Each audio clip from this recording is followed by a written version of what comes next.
Well, we've been talking about all morning, Yeah. a big day with the reopening of restaurants and bars after about 3 months, right? But will the state health orders limits be enough really for business owners to survive? So joining us to weigh in on this is President and CEO of the Michigan Restaurant and Lodging Association, Justin Winslow. Thanks so much for joining us this morning. Yeah, good morning. Thanks for having me. All right, Justin, let's talk about this. You know, there's limitations to the reopening, 25% capacity, a curfew at 10 p.m.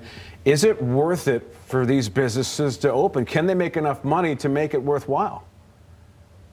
Our polling suggests about 3 in 5 of our members are going to open today. So that's not perfect, but it's a big step in the right direction. Listen, they've been closed for 75 days. A lot of them are eager to get back to doing what they do best.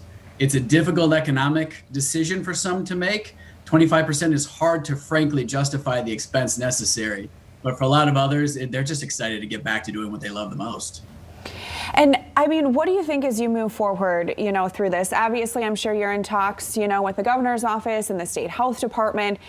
But what do you think needs to happen so that these businesses can really start thriving and open, at full or near, I guess, full capacity, or more where they could actually start, to make that money that they need?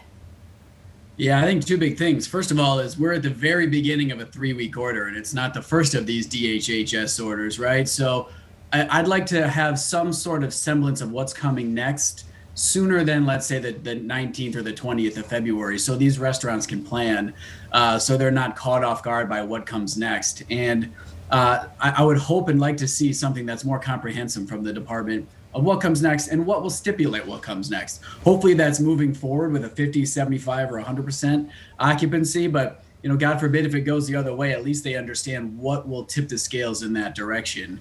And then other than that, I really think this industry should be considered priority when considering vaccination, because there's no real way to get all of these restaurants back open fully and permanently until we know that those working in this industry are all going to be vaccinated and everyone can feel safe coming back in. Very good. Justin, thanks for spending some time with us this morning. We appreciate it. Thank you for the time.